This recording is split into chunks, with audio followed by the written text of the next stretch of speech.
Hello everyone, welcome to my channel UPSC with Lavisha. आज की medieval history की class में हम डिस्कस करेंगे द ग्रेट मुगल एम्पायर। बहुत ब्रीफली डिस्कस करेंगे, काफी इंपॉर्टेंट चैप्टर है। एक स्टोरी की तरह हम पूरे लेक्चर को करेंगे एंड आई अश्योर यू कि इससे बेटर आपने कभी भी मुगल एम्पायर को इस तरह से स्टडी नहीं किया होगा। तो वीडियो में थोड़ा सा पेशेंस के साथ बने रहना और पूरी वीडियो को ध्यान से सुनना इम्पॉर्टेंट है, इसलिए हमें बहुत अच्छी तरह इस चीज को कवर करना होगा। पहले स्टोरी समझेंगे और उसके बाद हम अपनी स्लाइड से आगे के चैप्टर को प्रोसीड करेंगे। स्टार्ट करते हैं। The Mughal empire. स्टार्टिंग कब होती है मुगल एम्पायर की? 1526 के अंदर। किसके बाद? First battle of Panipat. First battle of Panipat किस किस के बीच हुआ था? बाबर एंड इब्राहिम लोधी, जो दिल्ली सल्तनत के उस टाइम पीरियड के सुल्तान थे। जीता कौन? बाबर जीत गया, जिससे एम्पायर की स्टार्टिंग हुई।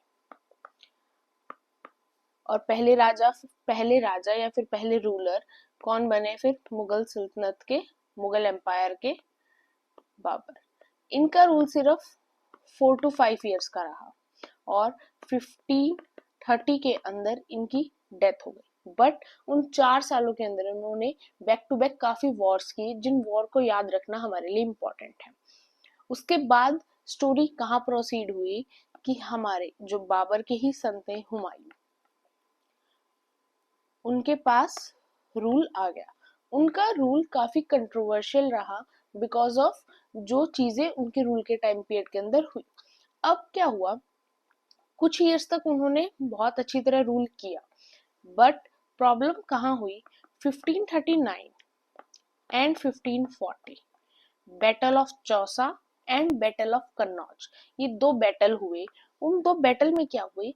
हुमायूं हार गए और जीता कौन? शेर शाह सूरी, ये जीत गए। अब शेर शाह सूरी, थोड़ा सा इनके बारे में देखते हैं। शेर शाह ये कौन थे? इनके जो पिता थे, इनके जो फादर थे, वो लोधी डायनेस्टी के अंडर काम करते थे। एंड ये भी क्या थे? ये भी अफगान थे। ये भी अफगान थे। इन्होंने हुमायूं को हराया। उसकी वजह से क्या हुआ? हुमायूं दिल्ली छोड़कर चले गए। वो तो चले गए अब दिल्ली छोड़ के, और फिर इन्होंने जो मुगल एम्पायर बाबर ने इस्टेब्लिश किया था, कुछ टाइम पीरियड के लिए हुमायूं ने संभाला था, उसको फिर कंट्रोल में किसने किया? शेरशाह सूरी ने। कब से कब तक? 1540 से 1555 तक। ये नियर अबाउट आपका 15 ईयर्स का जो टाइम पीरियड था, इसके अंदर मुगल एम्पायर किसने संभाला? शेरशाह सूरी ने। और ये सेम चीज, इनका रूल क्या कहलाया? Second Afghan rule in India.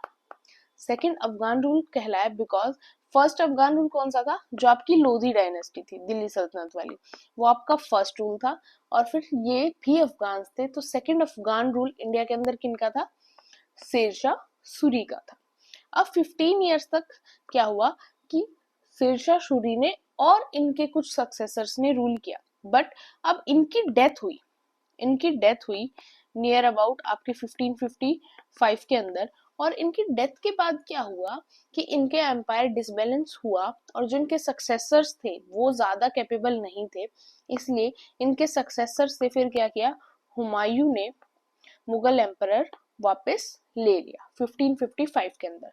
फिर हुमायूं ने 1555 से 56 एक साल तक रूल किया और फिर हुमायूं की डेथ हो गई। अब हुमायूं की डेथ के बाद क्या हुआ? हुमायूं की डेथ हुई तो फिर अकबर, द ग्रेट अकबर, जिनको मुगल एम्पायर का सबसे सक्सेसफुल रूलर माना जाता है, वो सिर्फ 13 साल के थे। 13 साल की एज में उनको 1556 के अंदर रूलर बनना पड़ा। और फिर वो बहरम खान की हेल्प से रूलर बने और उन्होंने एम्पायर संभाला और काफी अच्छा संभाला। मुगल एम्पायर को काफी ज्यादा एक्सपेंड भी किया और काफी टाइम पीरियड तक रूल किया। उन्होंने 1556 से 1605 तक एम्पायर के अंदर रूल किया और इन्हीं के टाइम पीरियड के अंदर आपका सेकेंड बैटल ऑफ पानीपत भी हुआ, जिसको अकबर ने ही जीता। और थर्ड बैटल ऑफ पानीपत तो काफी बाद में हुआ था 1761 के अंदर। फिर 1605 के अंदर इन्होंने सेकेंड बैटल 1605 तक इन्होंने रूल किया। अब इनके बाद फिर इन्हीं के सक्सेसर जहांगीर, जो अनारकली और सलीम वाली हम स्टोरी सुनते हैं, उनके जो सलीम थे जहांगीर नाम से, वो फिर रूलर बने और उन्होंने एम्पायर संभाला। उनका रूल रहा आपके 1605 से 1627 तक उन्होंने रूल किया और उनकी डेथ के बाद फिर उन्हीं के बेटे शाहजहां, जिनको हम मेनली ताजमहल के लिए जानते हैं, शाहजहां ने रूल किया। शाहजहां ने भी एम्पायर को काफी एक्सपेंड किया। जहांगीर के टाइम पीरियड के अंदर मुगल एम्पायर एक्सपेंड भी नहीं हुआ, डिक्लाइन भी नहीं हुआ, वो एक स्टेबल पोजीशन के अंदर रहा। फिर शाह और अकबर के टाइम पीरियड के अंदर मुगल एम्पायर काफी एक्सपेंड हुआ, काफी इंपॉर्टेंट मिलिट्री कंक्वेस्ट हुई, जिनको हमें स्टडी करना पड़ेगा। अब जो शाहजहां का रूल था, जो 1627 से नियर अबाउट 1658 तक चला, उन्होंने भी एम्पायर को काफी ज्यादा एक्सपेंड किया। अब जो शाहजहां थे, उनके काफी बेटे थे। अब वो जिसको पसंद करते थे, वो जिसको राजा बनाना चाहते थे, एम्पायर का रूलर बनाना चाहते थे, वो नहीं बना। और रूलर कौन बना? औरंगजेब, जिनको सबसे ज्यादा ऐसे बहुत ज्यादा उनके अंदर कोई भी काइंडनेस की भावना नहीं थी, कोई दया नहीं थी, कुछ नहीं थे। वो किसी को पसंद नहीं करते थे, वो सिर्फ खुद में बिलीव रखते थे और इसीलिए जहां वो एक्सपेंड कर सकते थे, उन्होंने हर तरफ मुगल एम्पायर को एक्सपेंड किया। और उनके जब उनकी डेथ हुई थी आपके 1707 के अंदर। उन्होंने रूल कब तक किया? 1658 से 1707 तक। पूरा इंडिया, ऑलमोस्ट कंप्लीट इंडिया, इतना बड़ा एम्पायर, हर तरफ मुगल एम्पायर को उन्होंने एक्सपेंड किया। और वो उन्होंने अपने ही फादर को, शाहजहां को, जेल में डाल दिया था, बिकॉज वो इनको तो रूलर बनाना ही नहीं चाहते थे और ये एल्डर सन भी नहीं थे। टेक्निकली क्या होता है, जो एल्डर सन होते हैं वही उन्हीं को रूलर बनाया जाता है। ये एल्डर भी नहीं थे, इसलिए इनको रूलर नहीं बनाया जा रहा था। तो इन्होंने अपने जितने भी भाई थे, जितने भी इनके ब्रदर्स थे, उनकी डेथ की, उनको मार दिया और साथ में शाहजहां को भी जेल के अंदर डाल दिया। और इस टाइप से इन्होंने रूल किया। अब 1707 के बाद मुगल एम्पायर का डिक्लाइन स्टार्ट हुआ और सेम टाइम पे, जिस टाइम पर मुगल टाइम पीरियड चल रहा था, 1600 के अंदर ईस्ट इंडिया कंपनी की एंट्री इंडिया के अंदर हुई थी। जहांगीर के टाइम पीरियड के अंदर ईस्ट इंडिया कंपनी पहली बार मुगल कोर्ट के अंदर आई थी। और जब 1707 में मुगल एम्पायर का डिक्लाइन हुआ, जिसमें कि ऑफिशियली आपका मुगल एम्पायर कब डिक्लाइन हुआ, खत्म कब हुआ? 1857 के रिवॉल्ट के बाद। लेकिन यहाँ से डिक्लाइन स्टार्ट हो गया था। सारे सक्सेसर बहुत ज्यादा वीक थे, बट हम उनको भी स्टडी जरूर करेंगे एज लेटर मुगल्स। उनको लेटर मुगल्स कहा गया, लेकिन वो पार्ट आपका मॉडर्न हिस्ट्री के अंदर कवर होगा, बिकॉज उनको सिर्फ हमें इस टाइप से स्टडी करना है, बिकॉज हमें ईस्ट इंडिया कंपनी ने कैसे इंडिया को कवर किया, उस चीज को हमें बहुत इंपॉर्टेंट तरीके से समझना है। इसलिए हम उनको, लेटर मुगल्स को, वहां पर कवर करेंगे। सेम मुगल एम्पायर के टाइम पीरियड के अंदर आपकी ब्रिटिश ईस्ट इंडिया कंपनी की एंट्री हुई। बाकी भी पोर्चुगीज, डच, फ्रेंच, सभी की एंट्री मुगल एम्पायर के टाइम पीरियड के अंदर ही हुई। एक और इम्पोर्टेंट डेवलपमेंट थी जो मुगल इंडिया के टाइम पीरियड पे हुई, मुगल एम्पायर के टाइम पे, वो था आपका सिखिज्म। जो आपका सिख रिलीजन था, वो भी इसी टाइम पीरियड के अंदर डेवलप हुआ।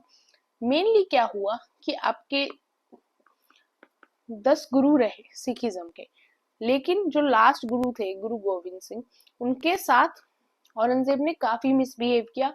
उनके जो बेटे थे, जो सक्सेसर बनते, उनको भी मार दिया गया था। वैसे ही अलग अलग मुगल एम्पायर रूलर के टाइम पीरियड पे अलग अलग सिख गुरु रहे, जिनके साथ किसी मुगल एम्पायर ने अच्छा बिहेव किया, किसी ने अच्छा बिहेव नहीं किया। इस चीज को भी हम अलग से स्टडी करेंगे। मुगल एम्पायर से रिलेटेड हर चीज काफी इंपॉर्टेंट है।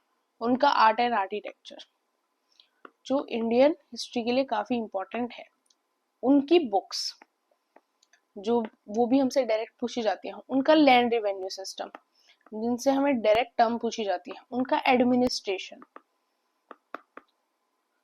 और रूलर्स की पॉलिसी।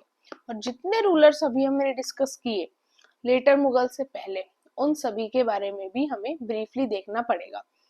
प्लस मुगल एम्पायर के टाइम पीरियड पे काफी बैटल्स हुए और ऑलमोस्ट अगर हम हुमायूं वाला बैटल छोड़ दे, battle of Chausa and battle of Kannauj 1539 to and 1540 वाला, उसके अलावा जितने बैटल हुए सभी में क्या हुआ कि जो भी मुगल रूलर था उसी ने वही जीता।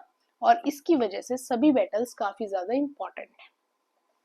First battle of Panipat, second battle of Panipat, battle of Chanderi, तो सभी बैटल्स को भी हमें याद रखना होगा एक सीक्वेंस वाइज, बिकॉज बैटल्स की जो टाइमलाइन है वो काफी कॉम्प्लिकेटेड है। इसीलिए यूपीएससी हो या कोई भी और एग्जाम हो, वो उस टाइप के क्वेश्चन के अंदर अट्रैक्ट होंगे और उसको पूछा जाता है, काफी बार पूछा भी गया है और आगे भी उस चीज को पूछा ही जाएगा।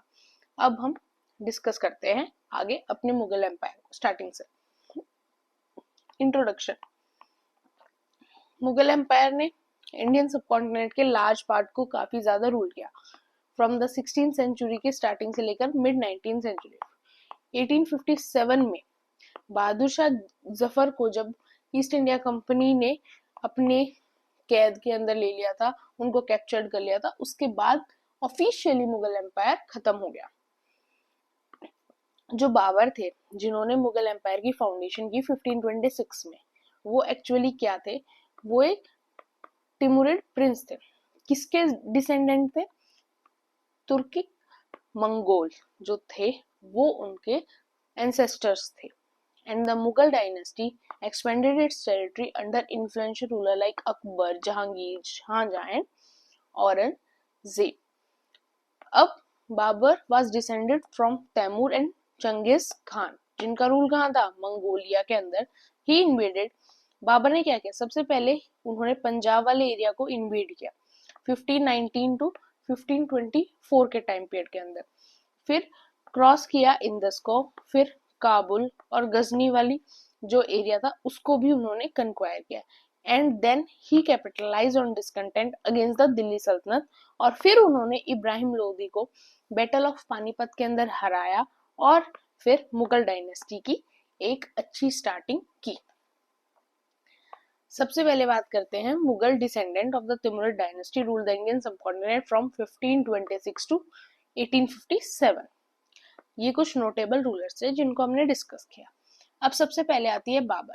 तो बाबर के बारे में हमें सबसे ज्यादा यही याद रखना होता है कि उन्होंने जो जो बैटल्स किए उनको टाइमलाइन के साथ हमें पता होना चाहिए। पहला फर्स्ट बैटल ऑफ पानीपत हो गया 1526 का। उसके बाद क्या किया उन्होंने, अपने जो रूल था उसको और ज्यादा बढ़ाने की सोची और उन्होंने Rajput Afghan forces at Khanwa, Chanderi and Ghaghra, इन तीनों लोकेशन पर इनके साथ भी बैटल किए और बाबर जीते भी। वो स्कॉलर थे, पर्शियन और अरेबिक लैंग्वेजेस उनको बहुत अच्छी तरीके से आती थी। He left a literary legacy with his acclaim memorial the Baburnama. अब उनके बैटल्स, बैटल ऑफ पानीपत हमने देख लिया 1526 जिसमें इब्राहिम लोदी हारे और जिसकी वजह से दिल्ली और आगरा बाबर के कंट्रोल में आ गए। सेकेंड बैटल आपका नेक्स्ट ईयर हुआ 1527 के अंदर, बैटल ऑफ खैनकुआ, जिसके अंदर राणा संगा ऑफ मेवाड़ को हराया गया और अफगान अलायंसेस को भी हराया गया और जीते कौन? बाबर। नेक्स्ट बैटल हुआ बैटल ऑफ चंदेरी 1528, जिसके अंदर विक्ट्री किसके ऊपर मिली? मदीनी राय, और मालवा का रीजन भी बाबर ने अपने अंडर ले लिया। नेक्स्ट बैटल ऑफ घाघरा कब हुआ? 1529, defeated Afghan rebels led by Mahmud Lodi. तो इस तरह से ये चार बैटल्स थे जो बाबर ने लड़े और साथ में जीते भी। और देखो डेट का सिर्फ 1 ईयर का डिफरेंस है, इसलिए अगर एग्जाम में आता है तो काफी कंफ्यूजिंग हो जाता है, तो हमें इसको अच्छी तरीके से याद रखना है। नेक्स्ट आते हैं आपके हुमायूं। हुमायूं ने सक्सीड किसको किया? बाबर को 1530 के अंदर। एंड उन्होंने किसके साथ डील किया? Rapid growth of power of the Afghans and Bahadur Shah of Gujarat के साथ डील किया। फिर क्या हुआ, बैटल ऑफ चौसा हुआ 1539 के अंदर, बैटल ऑफ कन्नौज हुआ 1540 के अंदर, जिसके बाद जहां पर शेरशाह सूरी ने हुमायूं को हरा दिया, जिसकी वजह से हुमायूं इंडिया छोड़कर भाग गए। फॉर सम टाइम्स उन्होंने क्या, ईरानियन किंग के नीचे शेल्टर लिया, और फिर इन 1555 के अंदर वो दोबारा से आए और उन्होंने दिल्ली को कैप्चर किया, जब तक जो शेरशाह सूरी थे उनकी डेथ हो चुकी थी, इसलिए वो वापस आए और उन्होंने दिल्ली को कैप्चर किया, और नेक्स्ट ईयर उनकी डेथ हो गई, जिसकी वजह से अकबर को 13 इयर्स की एज में राजा बनना पड़ा। उन्होंने एक नई सिटी भी बनाया जिसका क्या नाम था, दीन पन्हा। मॉस्क्यूज की बात करें, जमाली मॉस्क्यू ऑफ ईसा खान भी दिल्ली के अंदर उन्हीं के टाइम पीरियड के अंदर बनी। उनकी जो विडो थी अमीदा बेनू बेगम, उन्होंने उनकी याद में हुमायूं टॉम्ब बनवाया, जो आज भी दिल्ली के अंदर है, फेमस टूरिस्ट साइट है और जो यूनेस्को साइट भी है। और जो उनकी सिस्टर थी हुमायूं की, गुलबदन बेगम, उन्होंने लिखा हुमायूं नामा, ये भी इम्पोर्टेंट है। And the foundation for the Mughal painting was led by Humayun when he was staying in Persia. Mughal painting की स्टार्टिंग भी कब हुई, हुमायूं के टाइम पीरियड के अंदर। अब 15 साल तो इन्होंने भी रूल किया, तो थोड़ा इनके बारे में भी पता होना चाहिए। और कुछ टाइम पीरियड तक जो लार्जेस्ट लॉन्गेस्ट हाईवे था हमारा कंट्री का, वो भी किसके नाम पर था और किन्होंने बिल्ड करवाया था, शेरशाह सूरी ने। Farid, who later came to be called Sher Khan and subsequently Sher Shah, was son of a Jagirdar under the kingdom of Jaunpur. His father Hasan Khan Sur held the Jagir of Sasaram in Bihar during the rule of Lodhis, because ये भी अफगान से थे। After defeating Humayun, he became sovereign ruler in the year 1540 and assumed the title of Sher Shah. After a gap of 14 years, Sher Shah succeeded in establishing the Afghan rule again in India in 1540। 14 years क्यों, because 1526 से पहले तो Lodhi dynasty rule कर रही थी, वो भी अफगान थे। फिर 1540, कितना 14 इयर्स का गैप हो गया। 14 इयर्स के बाद दोबारा से सेकंड अफगान आए, जिन्होंने रूल किया। Sher Shah and his successor ruled for 15 years, and this period is known as the period of Second Afghan Empire. By 1545, he had established himself as the supreme power from Sindh and Punjab to whole of Rajputana in the west and the Bengal in the east. इन्होंने भी अपने empire को अच्छा खासा expand कर लिया था, but now he turn towards Bundelkhand here while besieging the fort of Kalinjar. फिर वो जब बुंदेलखंड को कवर करने निकले तो वहां पर क्या हुआ, the fort of Kalinjar, he died in 1545 in an accidental blast of gun power. अब 1545 के अंदर क्या हुआ, एक एक्सीडेंटल ब्लास्ट के अंदर शेरशाह की डेथ हो गई। अब शेरशाह की डेथ के बाद उनके जितने भी सक्सेसर थे, उन्होंने नियर अबाउट 10 इयर्स तक तो संभाला उनके सक्सेसर ने, बट वो वीक थे। इसकी वजह से हुमायूं ने उस चीज का फायदा उठाया और दोबारा से दिल्ली को रिकंक्वायर्ड कर लिया और दोबारा से मुगल डायनेस्टी एस्टेब्लिश हो गई। फिर आता है रूल अकबर का, one of the most important ruler. Akbar was only 13 years old at the time of Humayun's death. When his father died, Akbar was at Kalano in Punjab, and therefore his coronation took place in Kalanur itself in 1556. उनके tutor और हुमायूं के favourite कौन थे, बैरम खान, जिन्होंने who served as the regent of the Mughal Empire from 1556 to 1560. अब नाम के ruler Akbar थे, बट कुछ ईयर्स तक बहरम खान ने ही सारी चीजों को संभाला था। As a conqueror, Akbar travelled all over the North India. पूरा नॉर्थ इंडिया अकबर के कंट्रोल में आ चुका था। The first 4 years of Akbar rule saw the expansion of Mughal empire from Kabul to Jaunpur including Gwalior and Ajmer under his regent Bairam Khan. शुरू के 4 साल, जिस टाइम पर अकबर तो काफी छोटे थे, लेकिन बैरम खान की गाइडेंस और उनकी कंट्रोल की वजह से अकबर ने काफी एक्सपेंशन स्टार्टिंग के ईयर्स में ही कर लिया था। और सबसे मेजर अचीवमेंट क्या थी, was the defeat of Hemu and the Afghan forces in the second battle of Panipat in 1556, who were posing a serious threat to the Mughal Empire. Second battle कब हुआ, 1556 के अंदर हुआ, जिसमें अकबर जीते। किस किस के बीच हुआ, अकबर और हेमू के बीच में हुआ। और हेमू के साथ क्या थी, अफगान फोर्सेस थी, अकबर के पास उनकी खुद की आर्मी थी। अब अकबर के इंपॉर्टेंट मिलिट्री कंक्वेस्ट जिनके हमें एक सीक्वेंस पता होनी चाहिए, थोड़ा सा कॉम्प्लिकेटेड हो सकता है याद करने में बिकॉज काफी डेट्स हो गई, बट फिर भी हमें एक बेसिक आइडिया होना चाहिए कि हमारे सामने अगर ये डेट्स हैं तो हमें पता हो कि कौन सा एनेक्सेशन कब हुआ था। मालवा कब कंक्वायर्ड किया अकबर ने? 1562 के अंदर from Baz Bahadur who was made up mansabdar in Akbar's court. फिर उसको मनसबदार बना दिया गया। मनसबदारी सिस्टम को भी हम एक अच्छी तरह से समझेंगे। The Gondwana region of central India was annexed after a fierce battle with Rani Durgavati and her son Veer Narayan in 1564. फिर अकबर ने क्या किया? गुजरात को कंक्वायर किया। किससे? मुजफ्फर शाह से 1573 के अंदर, and Akbar built new capital. इस विक्ट्री के बाद ही फतेहपुर सिकरी जो आज के टाइम पे आगरा के पास में प्रेजेंट है, वो फतेहपुर सिकरी सिटी को अकबर ने बिल्ड करवाया। In the battle of Haldi Ghati, one of the important battle जिसके अंदर उन्होंने राणा प्रताप सिंह को हराया, और आर्मी को लेड कौन करा था? मान सिंह, 1576 में। Following the defeat of Mewar, most of the leading Rajput rulers had accepted Akbar suzerainty. अब जैसे उन्होंने राणा प्रताप सिंह को हराया, उसके बाद जो बाकी राजपूत किंगडम उस टाइम पर थे, उन सभी ने अकबर को अपने से ऊपर मान लिया था, इसीलिए बाकी राजपूत किंगडम्स के साथ अकबर ने बैटल नहीं किया। Then, defeating Daud Khan, the Afghan ruler of Bihar and Bengal, both the provinces were annexed to the Mughal Empire in 1576. फिर अकबर फोर्सेस ने किसको एक्वायर किया? खंदेश रीजन को 1591 में, and then Chand Bibi defended Ahmednagar against the Mughal forces. ये कुछ इंपॉर्टेंट मिलिट्री कंक्वेस्ट थे अकबर के टाइम पीरियड के अंदर। फिर अकबर की रिलीजियस पॉलिसी भी काफी फेमस रही। उन्होंने पिलग्रिम टैक्स एंड जजिया को अबॉलिश कर दिया जो हिंदूज पर लगता था। वो हिंदूज की तरफ थोड़े से लिबरल थे, अच्छा बिहेवियर था उनका, बिकॉज उन्होंने खुद एक राजपूत प्रिंसेस के साथ उन्होंने शादी की थी, मैरिज की थी, जिनसे ही जो सलीम थे, जहांगीर थे, उनके सक्सेसर वो उनको मिले थे। 1575 के अंदर क्या हुआ? He order for the construction of Ibadat Khana, जिसको क्या बोलता था? House of worship at his new capital Fatehpur Sikri. Akbar invited learn scholars from all religions. उनके दरबार के अंदर, उनके कोर्ट के अंदर सभी रिलीजन के स्कॉलर्स प्रेजेंट थे, हिंदुज्म, जैनिज्म, क्रिश्चियनिटी। एंड फिर इन 1582 क्या हुआ? ही प्रोमलगेटेड अ न्यू रिलीजन, जिसको क्या बोला गया? दीन इलाही और divine faith.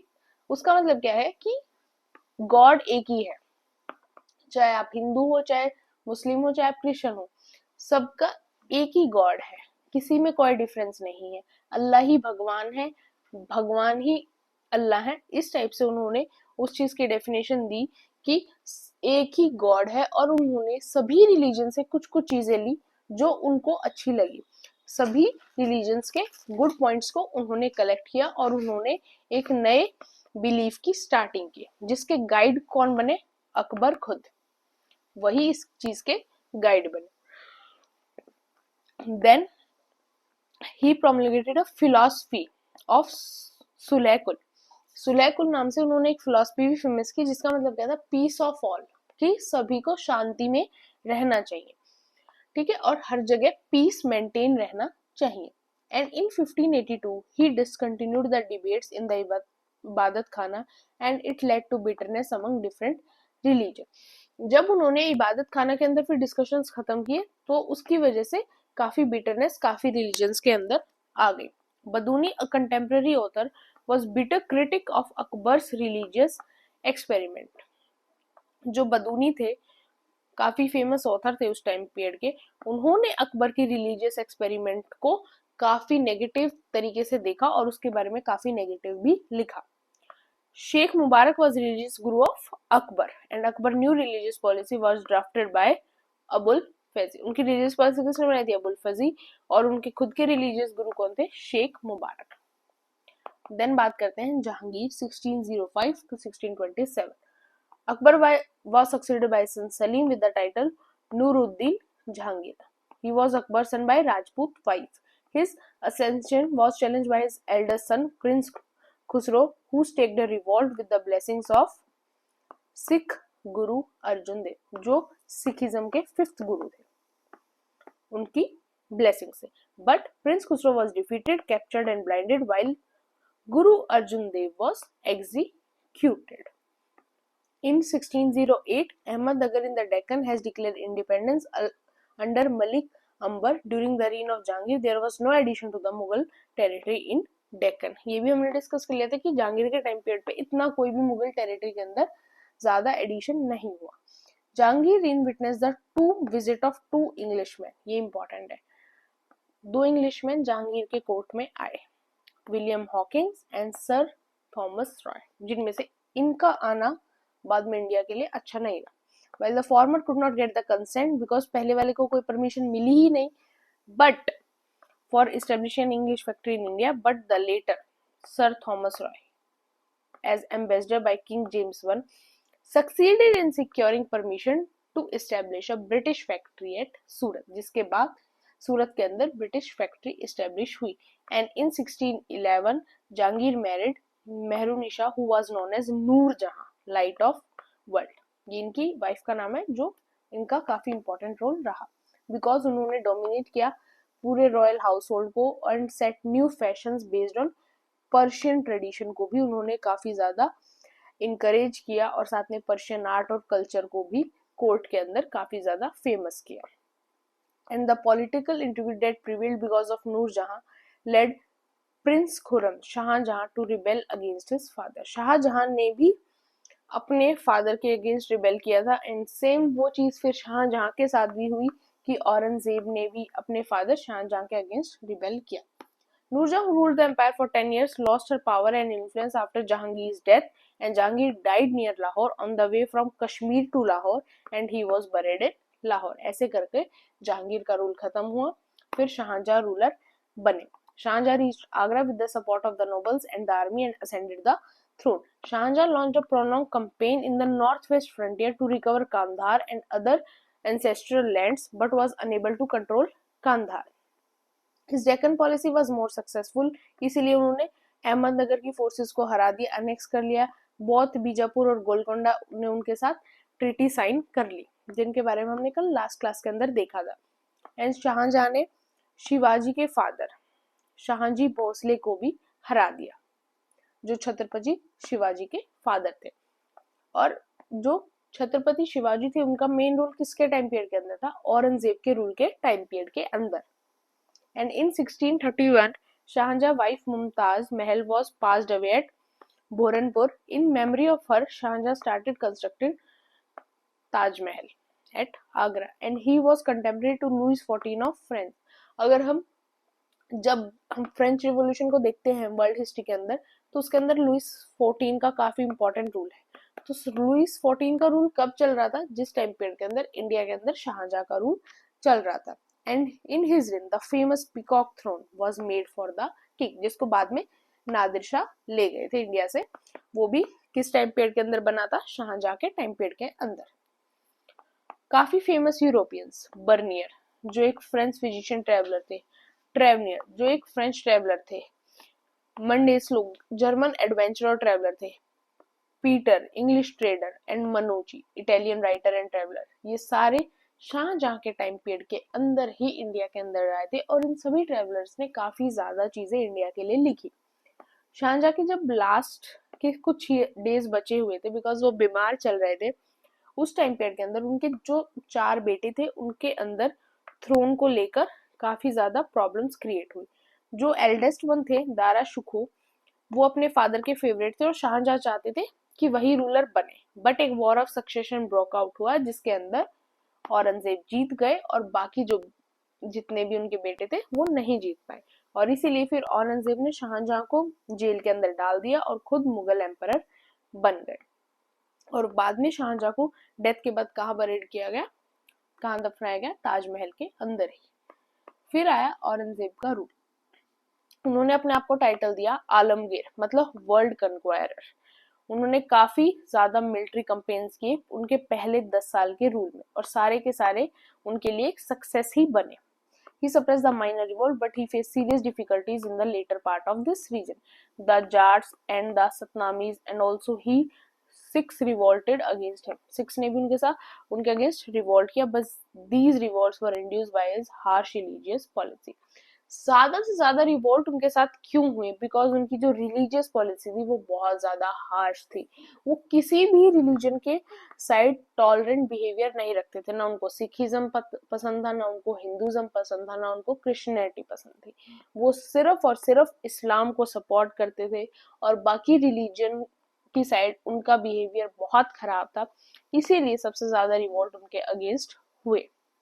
Even Prince Akbar rebelled against his father Aurangzeb. In this connection, ninth Guru of Sikhs, Guru Tegh Bahadur, was executed by Aurangzeb. जो 9th Sikh गुरु थे, गुरु तेग बहादुर, उनको एग्जीक्यूट किसने किया था? औरंगजेब ने। डेक्कन पॉलिसी की बात करें तो Deccan policy of Aurangzeb was motivated by the policy of containing the growing influence of the Marathas, the rebellious attitude of the Shia kingdoms of Deccan like Golconda and Bijapur, and to curtail the rebellious activities of his son Akbar, who had taken refuge in the Deccan.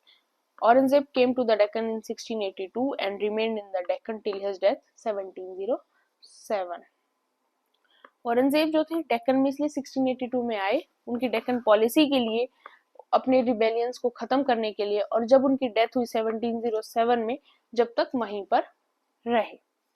इस तरह से अब इस सारी चीजों को याद रखना इतना इम्पोर्टेंट नहीं है, बिकॉज औरंगजेब ने अपनी लाइफ में सिर्फ यही किया। उन्होंने सिर्फ एक्सपेंशन को सोचा और ऐसे करके एक्सपेंड करते गए और जीतते गए। बस उनके जीतने का नुकसान उनको नहीं हुआ, बट उनके आने वाले सक्सेसर्स को हुआ, बिकॉज उन्होंने इतने बैटल्स किए, इतने रिबेलियस थे वो, कि उनकी वजह से सारा जो ट्रेजरी थी, सारे जो पैसे थे मुगल एम्पायर के, वो सारे किसमें? बैटल्स में ही लगते चले गए, और बाद के रूलर्स को बहुत ज्यादा प्रॉब्लम फेस करनी पड़ी। ठीक है, उनको थोड़ा सा जो थ्रेट था वो छत्रपति शिवाजी की साइड से ही था, बट फिर क्या हुआ, छत्रपति शिवाजी की जो थी वो डेथ हो गई थी, और उनके जो बेटे थे उनको उन्होंने एग्जीक्यूट कर लिया था, उनको उन्होंने जेल में डाल दिया था औरंगजेब ने, जिनको बाद में रिलीज किया गया था। वो हम पूरी ब्रीफ में मराठा स्टोरी को अलग से डिस्कस करेंगे। ये था इंडिया की कंडीशन जब औरंगजेब का रूल एंड हुआ। उस टाइम पर देखो, पूरा इंडिया, इतना बड़ा एम्पायर कभी किसी रूलर के अंडर नहीं आया जितना औरंगजेब की डेथ के टाइम पीरियड के अंदर औरंगजेब के अंडर था। सिर्फ ये थोड़ा सा एरिया छोड़ दो तो पूरा इंडिया, इधर अफगानिस्तान, काबुल तक, सब कुछ औरंगजेब के अंडर था। अब हम बात करेंगे एडमिनिस्ट्रेशन ऑफ मुगल्स। पहले सेंट्रल एडमिनिस्ट्रेशन की बात करते हैं। एम्परर बादशाह सबसे सुप्रीम अथॉरिटी के अंदर होते थे, जिनके काउंसिल ऑफ मिनिस्टर्स होते थे, जिनको दीवाने कुल बोला जाता था। की पोजीशंस क्या क्या होती थी? वजीर किसको कहते थे? प्राइम मिनिस्टर को। दीवान कौन होते थे? जो हेड ऑफ फाइनेंस और एक्सपेंडिचर होते थे। Mir Bakhshi head of military, Sadr head of religious affairs, और मीर समन हेड ऑफ कारखानास। ये आपको वर्ड से पता चल जाना चाहिए कौन सा वर्ड किसके लिए यूज होता था। एडमिनिस्ट्रेटिव डिवीजन की बात करें, ये काफी बार क्वेश्चन आया भी है, एक सीक्वेंस हमें पता होनी चाहिए। मुगल एम्पायर के टाइम पीरियड के अंदर सबसे ऊपर तो आपका एम्पायर है ही। एम्पायर के बाद क्या होता है? सूबाज, जो प्रोविंसेस थे, सूबाज कहते थे। सूबाज के नीचे आती थी आपकी सरकार्स, जो डिस्ट्रिक्ट्स होती थी। सरकार्स के नीचे आपके आते थे परगनास, परगनास जो ग्रुप ऑफ विलेजेस होते थे, और परगनास के नीचे आपकी हो गई विलेज। ऐसे पूरी सीक्वेंस आपको पता होनी चाहिए। सूबाज के नीचे डिस्ट्रिक्ट्स को सरकार्स मिलेगा। आपको अगर क्वेश्चन आता है तो डिस्ट्रिक्ट लिखा हुआ नहीं मिलेगा, प्रोविंसेस लिखा हुआ नहीं मिलेगा। तो सूबाज, सरकार्स, फिर परगनास, और इस तरह से पूरा सिस्टम उनका एडमिनिस्ट्रेटिव डिवीजन डिवाइडेड थे। फिर अगर प्रोविंशियल एडमिनिस्ट्रेशन की बात करें, सिहप्पा सलार क्या होता था? Civil and military head representing the emperor. Diwan क्या होते थे?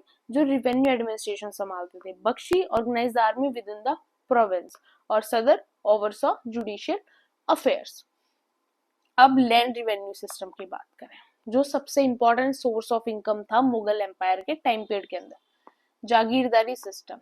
Babur distributed land as jagirs to nobles and high-ranking officers to collect revenues instead of cash salaries. Jagirdari rights were not hereditary but transferable at the emperor's will. Jagirdari system के अंदर क्या होता था कि वो किसी को भी कैश में डील नहीं करते थे। बाबर ने स्टार्ट किया था, उसके अंदर क्या होता था कि इस नोबल ने अच्छा काम किया तो उसको क्या लैंड एज ए गिफ्ट मिलता था, उसको क्या कहते थे, जागीर्स कहते थे, कि जिस नोबल्स के पास जितनी ज्यादा जागीर मतलब जितना ज्यादा लैंड वो उतना ही पावरफुल। सेकेंड चीज क्या है, दसला सिस्टम, जिसको 1580 के अंदर इंट्रोड्यूस किया गया। It standardise land measurement and revenue collection, enhancing state income and cultivator condition. इससे कल्टीवेटर्स की कंडीशन इंप्रूव हुई और लैंड की मेजरमेंट्स को लेकर फिर रेवेन्यू डिसाइड करके रेवेन्यू कलेक्ट किया गया। जब्त सिस्टम क्या था, ये कब इस्टेब्लिश हुआ, अकबर के टाइम पीरियड के अंदर ही इस्टेब्लिश हुआ। किसने किया, राजा टोडरमल, जो one of the important noble थे। और आपने सुना भी होगा कि अकबर के पास नवरत्न थे, 9 ऐसे नोबल्स थे जो काफी पॉपुलर हुए और काफी इंपॉर्टेंट रोल उन्होंने प्ले किया। उनमें से वन ऑफ दम थे राजा टोडरमल, जिनके अंदर आपके तानसेन और बीरबल भी इंक्लूडेड थे, जिन्होंने लैंड को अच्छी तरह से मेजर करवाया और फिर क्लासिफिकेशन कराई, किसके बेस के ऊपर, सोइल फर्टिलिटी के बेस के ऊपर। फिर एक था आपका जमींदारी सिस्टम, ये कब इस्टेब्लिश हुआ, कब ज्यादा पावर में आया, जिस टाइम पीरियड के अंदर आपके मुगल एम्पायर का डाउनफॉल चल रहा था। इसके अंदर क्या था, ये एक तो हेरिडिटी होता था कि अब ये संभाल रहे हैं, उसके बाद अगले उन्हीं के बेटे संभालेंगे। who had to pay a fixed annual revenue to the Mughal court after collecting taxes from peasant।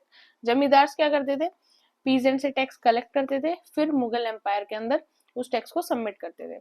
उसकी वजह से जमींदार जो क्लास थी वो काफी ज्यादा डेवलप हो गई, बिकॉज उनके ऊपर इतना कोई प्रेशर नहीं था, वो पीजेंट से बहुत ज्यादा उन कलेक्ट करते थे और ऊपर बहुत कम देते थे।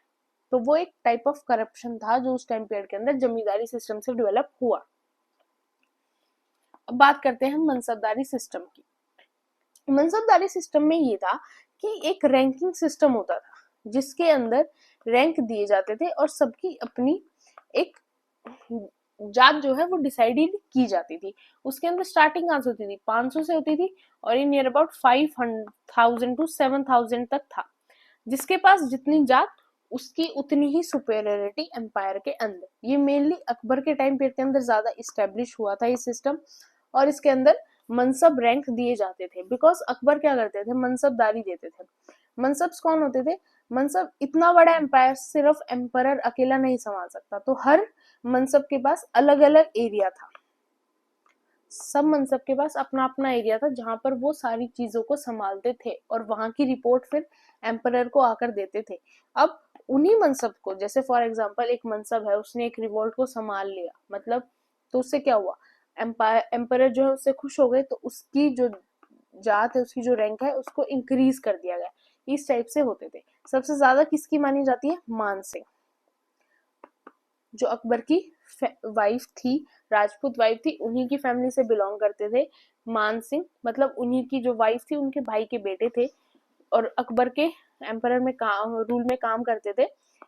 उनके एक नवरत्न में से एक थे, उन्हीं को माना जाता है कि उनकी सबसे ज्यादा रैंक थी, नियर अबाउट अबव 5,000 और मे बी 7,000। ऐसा कहीं पे स्ट्रांगली लिखा नहीं हुआ है, बट कुछ बुक के अंदर 5,000 मेंशन है, कुछ के अंदर 7,000 मेंशन है। लीगल सिस्टम कैसे चलता था, प्योरली इस्लामिक लॉ पे चलता था, शरिया के ऊपर चलता था। जजेस कौन होते थे, काजी होते थे, जो जस्टिस करते थे। रिलीजियस डेवलपमेंट क्या हुई, द मुगल्स थे वो मुस्लिम थे, but there religious policy were generally tolerant towards other faith. अगर हम औरंगजेब को छोड़ दें तो बाकी जितने इंपॉर्टेंट रूलर्स थे वो ऑलमोस्ट सभी क्या थे कि बाकी रिलीजन्स की तरफ काफी टॉलरेंट बिहेवियर रखते थे। उनको हिंदू से इतनी प्रॉब्लम नहीं थी, सिख से भी इतनी प्रॉब्लम नहीं थी।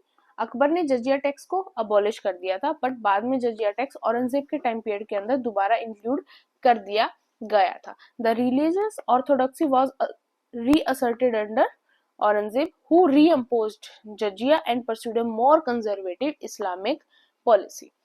Sikhism emerged as a distinct religion during this period, shaped by Guru Nanak and subsequent gurus. ये भी हमने डिस्कस कर लिया था, इसको हम अलग से भक्ति मूवमेंट की क्लास में ब्रीफली देखेंगे। And the Bhakti movement also gained momentum with sons like Mirabai, Tulsidas, Surdas, ये सभी भी इसी टाइम पीरियड के अंदर हुए। Sufism, A mystical Islamic order flourished and influenced literature and music. Overall, it was an era marked by the coexistence of diverse religious tradition. अब architecture की बात करें तो काफी फेमस है ही मुगल एम्पायर। बाबर ने क्या बनवाया? काबुली बाग मॉस्क्यू पानीपत के अंदर। हुमायूं के टाइम पीरियड के अंदर हुमायूं तेम पुराना किला एंड दीपना ओल्ड फोर्ट इन दिल्ली। अकबर के टाइम पीरियड के अंदर अकबर फोर्ट बना, फतेहपुर सिकरी, बुलंद दरवाजा, पंचमहल, जामी मस्जिद फतेहपुर सिकरी के अंदर। ये जामा मस्जिद दिल्ली वाली नहीं, जामी मस्जिद इन फतेहपुर सिकरी, ये सब कुछ बने। वहीं जहांगीर के टाइम पीरियड पे टॉम्ब ऑफ अकबर सिकंदरा आगरा के अंदर ही, शालीमार गार्डन्स लाहौर के अंदर, tomb of इत्माद ud Dulla baby ताज कहां पर? आगरा के अंदर ही। शाहजहां के टाइम पे सबसे इंपॉर्टेंट ताजमहल आगरा का, दिल्ली का रेड फोर्ट, जामा मस्जिद दिल्ली की, शालीमार गार्डन दिल्ली, मोती मस्जिद आगरा फोर्ट। तो शाहजहां के टाइम पीरियड का आर्किटेक्चर तो सबसे ज्यादा इंपॉर्टेंट माना जाता है। औरंगजेब के टाइम पीरियड पे बादशाही मॉस्क्यू लाहौर के अंदर, बीबी का मकबरा औरंगाबाद के अंदर एंड मुसलमान बुर्ज आगरा फोर्ट के अंदर। ये चीजें औरंगजेब के टाइम पीरियड के अंदर हुई।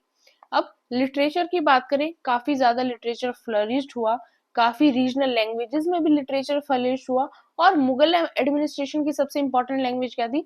पर्शियन। उसके अंदर भी काफी लिटरेचर फ्लरिश्ड हुआ। और उर्दू जो थी वो एक कॉमन लैंग्वेज ऑफ कम्युनिकेशन बन गई मुगल रूल के टाइम पीरियड के अंदर। इनका सारा लिटरेचर काफी इंपॉर्टेंट है। ये कुछ बुक्स एंड ऑथर्स हैं और उनकी डिटेल्स है जो हमें याद रखनी होगी। मैंने इंपॉर्टेंट वन ही अलग से कलेक्ट की है। तुजुके बाबुरी बाबर ने ही लिखी, जिसके अंदर बाबर की मिलिट्री टेक्निक्स और एडमिनिस्ट्रेटिव ऑर्गेनाइजेशन के बारे में लिखा हुआ है। हुमायूं नामा जो गुलबदन बेगम हुमायूं की बहन ने लिखा, जिसके अंदर हुमायूं की बायोग्राफी है। अकबरनामा मोस्ट इंपॉर्टेंट जो अबुल फजल ने लिखा, जिसके अंदर हिस्ट्री है अकबर के रूल की। एन अकबरी ये भी अबुल फजल ने ही लिखी और ये भी काफी इंपॉर्टेंट है, जिसके अंदर एडमिनिस्ट्रेशन इंक्लूडेड है अकबर का। मुंतकब उल तवारिक जो बदूनी ने लिखी, जिसके अंदर अकबर के रीन के बारे में है, जिसके अंदर बदूनी ने जो नेगेटिव पर्सपेक्टिव उनको लगा अकबर की रिलीजियस पॉलिसी का वो भी मेंशन किया। तुजुके जहांगीरी जहांगीर ने ही लिखी, जिसके अंदर जहांगीर की ऑटोबायोग्राफी है। इकबाल नामा जहांगीर जो किसने लिखी? मुतम्मिद खान ने लिखी, जिसके अंदर बायोग्राफी है जहांगीर की। पदशाह नामा किसने लिखा? अब्दुल हामिद लाहौरी ने लिखा, जिसके अंदर शाहजहां के रीन की हिस्ट्री मेंशन है। फिर आलमगीर नामा जो किसने लिखा? मुंशी मिर्जा मोहम्मद काजिम ने लिखा। इसके अंदर क्या है? History of Aurangzeb. तो इसलिए हम कह सकते हैं कि सभी जितने इंपॉर्टेंट रूलर्स थे मुगल एम्पायर के, सबसे रिलेटेड हिस्ट्री बहुत ब्रीफ में लिखी। कुछ ने खुद ने लिखी, कुछ के लिए किसी और ने लिखी। इनमें से सबसे इंपॉर्टेंट है आपकी अकबरनामा, एन अकबरी, हुमायूं नामा और ये आपकी तुजुके जहांगीरी, आलमगीर नामा। अब एक मनसबदारी सिस्टम को दोबारा थोड़ा सा डिटेल में देख लेते हैं। Under this system every officer was assigned a rank, mansab कहते थे जिसको। द लोवेस्ट रैंक क्या थी? 10 थी। हाईएस्ट क्या थी? 5000 थी for the nobles. Princes of royal blood received even higher ranks, जिनको रॉयल ब्लड होता था, जैसे फॉर एग्जांपल सलीम है आपके जहांगीर, वो तो राजा बन गए बट उनके कुछ भाई भी थे, उनको भी तो कुछ मिला होगा। The ranks were divided into two, zat and sawar. Zat का मतलब क्या होता है? Zat mean personal and it fix the personal status of a person. Sawar rank क्या इंडिकेट कर दी थी? Indicated the number of cavalry man of a person who was required to maintain, every sawar had to maintain at least 2 horses. Sawar क्या? आपको cavalry maintain करनी है। Every सवार पे कितने आपके? एटलीस्ट आपके पास 2 हॉर्सेस, 2 घोड़े तो होने ही चाहिए। उस हिसाब से अगर आपकी सवार बढ़ती जा रही है तो आपके हॉर्स के नंबर भी बढ़ते जा रहे हैं। जो मनसब रैंक होता था वो हेरिडिटी नहीं होता था। जितने भी अपॉइंटमेंट्स और प्रमोशंस होते थे वो एम्परर डायरेक्ट डिसाइड करते थे मनसब्स के वर्क के अकॉर्डिंग, और उसके अंदर कोई भी हेरिडिटी फैक्टर इंक्लूडेड नहीं था। अब लैंड रिवेन्यू सिस्टम की बात करते हैं, ये वर्ड्स भी हमें याद रखने पड़ेंगे। अकबर रिवेन्यू एक्सपेरिमेंट पे निकले अपने एडमिनिस्ट्रेशन के टाइम पीरियड के अंदर, and the revenue policies of Alauddin Khilji and Sher Shah formed the base for Mughal revenue system. I'm sorry. In the year 1581, revenue minister Raja Todarmal, जो किसके अंडर थे, अकबर के अंडर थे, reorganize the whole land revenue system and this system is known as जब्ती and बंदोबस्त। अब एक चीज है, टोडरमल ही क्यों, बिकॉज अब देखो अकबर को शेरशाह और अलाउद्दीन खिलजी उनका लैंड रेवेन्यू सिस्टम अच्छा लगा था। अब जो टोडरमल थे वो सेम इंसान थे जिन्होंने शेरशाह सूरी के साथ भी काम किया था और शेरशाह सूरी के टाइम पीरियड के अंदर भी उन्होंने ही सारे रेवेन्यू सिस्टम को संभाला था। और सेम यही फिर बाद में अकबर के रूल के टाइम पीरियड के अंदर भी यही अकबर के फाइनेंसेस को संभालते थे और उनके फाइनेंस मिनिस्टर बने थे। और फिर इन्होंने कैसे डिवाइड किया, according to this system land was measured and classified based on the fertility of soil. Polaj जो हर साल कल्टीवेट किए जाए, parauti once in 2 years, chachar once in 3 or 4 years और banjar once in 5 or more years। तो this is all about the Mughal empire. अगर आपको अच्छा लगा हो तो डू सब्सक्राइब माय चैनल। थोड़ी सी तबीयत डाउन है इसलिए थोड़ी सी डिस्टर्बेंस हो गई, उसके लिए आई एम एक्सट्रीमली सॉरी। अगर आपको ये पीडीएफ चाहिए, ये पीडीएफ आपको टेलीग्राम चैनल के ऊपर मिल जाएगी, लिंक डिस्क्रिप्शन बॉक्स के अंदर है। और भी कोई डाउट हो do mention in the comment section and thanks for watching my video and don't forget to subscribe my